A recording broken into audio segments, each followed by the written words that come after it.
Bonjour, nous sommes le mercredi 26 janvier 2016 et j'ai un certain nombre de thèmes à vous présenter en cette fin de matinée. Le premier qui me vient à l'esprit, que j'ai l'intention de traiter, c'est la question du rapport du chef à l'écrit. Vous savez que j'ai un peu tendance à diaboliser le rapport à l'écrit. Et le chef, comment doit-il se comporter par rapport à l'écrit? Il y a aussi un autre mot qui est important, c'est le mot programme. Je dirais que ça obéit à une logique cyclique. Moi-même, qui ai dirigé un certain nombre de choses, notamment de colloques, je suis passé par des extrêmes. C'est-à-dire par des programmes extrêmement construits, extrêmement détaillés, minute par minute, où on sait exactement qui va parler, de quoi il va parler. On sait exactement qui sera le modérateur, etc., etc. Et donc là, on a un texte qui ne laisse pas prise à des initiatives improvisées, je dirais, qui ne permet pas de réagir avec la plus grande efficacité et la plus grande souplesse à ce qui peut se produire, à ce qui peut se manifester pendant le colloque, à commencer notamment par le fait que dans la salle ou parmi les personnes présentes, il y a des gens qui ont des choses à dire et qui parfois sont plus importantes et intéressantes que ce qui avait été prévu initialement. On comprendra par là que le programme ne peut être qu'une ébauche de quelque chose, un minimum de quelque chose, mais que sa dimension contraignante doit être sensiblement relativisée. Dans ma carrière, j'ai connu ainsi, en revanche, des programmes qui se sont trouvés modifiés, bouleversés par l'arrivée de certaines personnalités, arrivées inopinées, je dirais. Je pense notamment à Jean Carteret, qui est venu nous rendre visite à un colloque qui se tenait au FIAP en septembre 1976, il y a donc près de 40 ans, et qui a été honoré par de sa présence,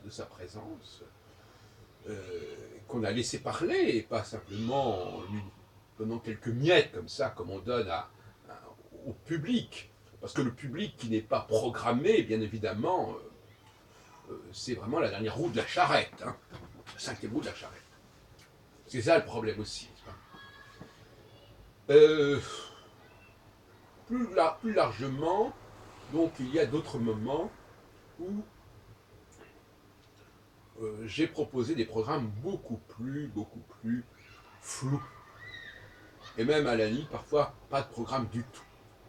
Ni quant aux horaires, ni quant au sujet, ni quant aux personnes. La seule constante, c'était que j'étais là. Alors, effectivement, entre ces deux philosophies du programme de colloque, il y a un abîme.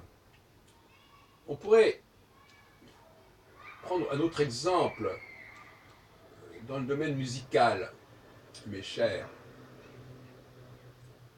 Le chef d'orchestre, c'est un nom bien pompeux pour désigner quelqu'un qui le plus souvent se contente d'accompagner les instrumentistes, de suivre la partition à la lettre. Et donc, est-ce qu'on peut vraiment parler d'un chef? Un chef qui est soumis à un programme de bout en bout? Est-il véritablement un chef? Voilà la question qui se pose. Un chef qui est soumis à un écrit, car le programme est un écrit, car la partition est un écrit, alors que la vie, elle, n'est pas de l'ordre de l'écrit, elle est de l'ordre de l'oralité, au sens de l'ordre de quelque chose qui est spontané, qui est vivant, qui n'est pas forcément la parole, qui peut être aussi bien entendu la musique, la danse, etc. Il y a donc deux philosophies du chef qui s'opposent de façon radicale, car dans l'esprit de beaucoup de gens, et notamment de beaucoup de femmes, le chef ne doit pas être tout puissant, ne doit pas être omniprésent, omniscient. Il doit en réalité se soumettre, et c'est ce qu'on appelle parfois l'état de droit. Se soumettre à un texte, qui peut être bien entendu une constitution, une magna carta, comme diraient les Britanniques en l'hommage, en référence à ce texte, parce que carta c'est comme un texte qui fut voté au Moyen-Âge, et qui définissait, qui limitait les pouvoirs du roi. En l'occurrence, à l'époque, ça devait être Jean Santerre. C'était l'époque de Philippe Auguste et de Richard Cœur de Lion. C'était l'époque des premières croisades. Et il y a donc cette histoire de constitution à respecter, de programme à respecter, de partition à respecter. Tout ça, c'est du domaine de l'écrit. Et puis, il y a... ce sont des périodes qui, à mon avis, sont des périodes de déclin de l'autorité. C'est quand l'autorité décline qu'elle doit se plier à l'écrit, qu'elle doit donner des gages de ce qui se fera, qu'elle doit déclarer explicitement qu'elle ne prendra aucune initiative majeure pendant le déroulement des choses. Quelque part, l'autorité se trouve ainsi castrée, en tout cas très fortement circonscrite, sinon circoncise, et l'autorité donc est bafouée par le texte. Et nous avons en psychologie cette dualité, bien évidemment, car ces deux temps sont nécessaires, ces deux temps sont observables, sont complémentaires en quelque sorte, si on peut dire. Avec le temps conjonctionnel qui renvoie dans mon travail à Saturne conjoint à l'une des 4 étoiles fixes royales, ce qui se produit environ tous les 7 ans. Et là, l'autorité a les mains libres en quelque sorte. Elle n'a pas à s'astreindre à un programme qui aurait été édicté ou avancé des années plus tôt.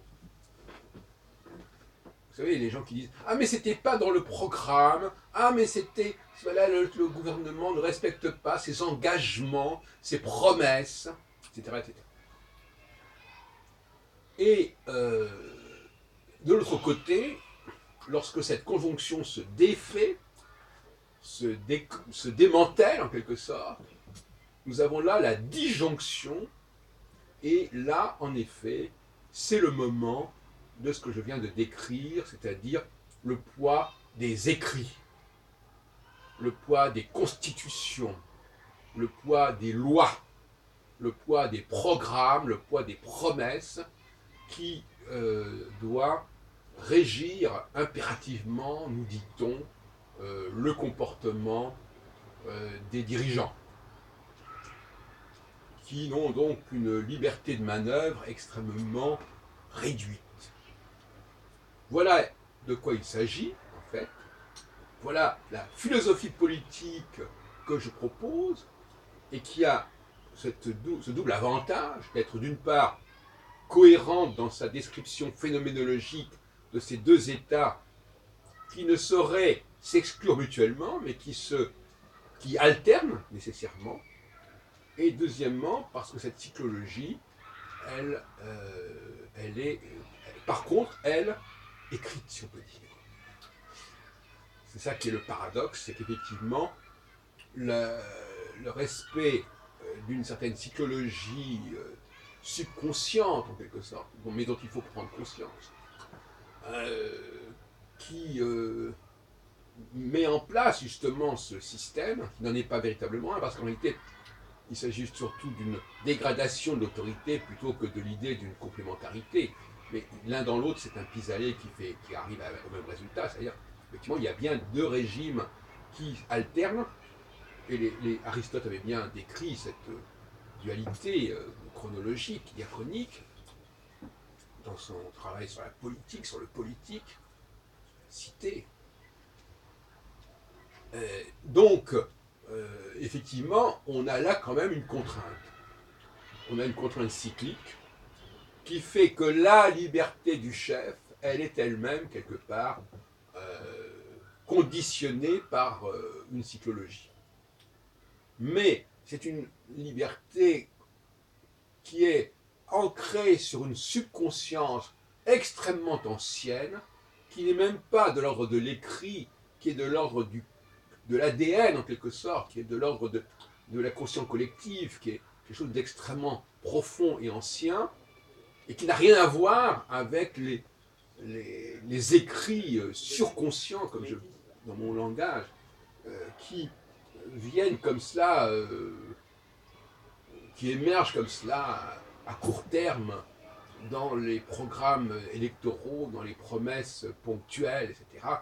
Donc, effectivement, il y a dans cette idée d'écriture un renvoi à quelque chose d'extrêmement ancien.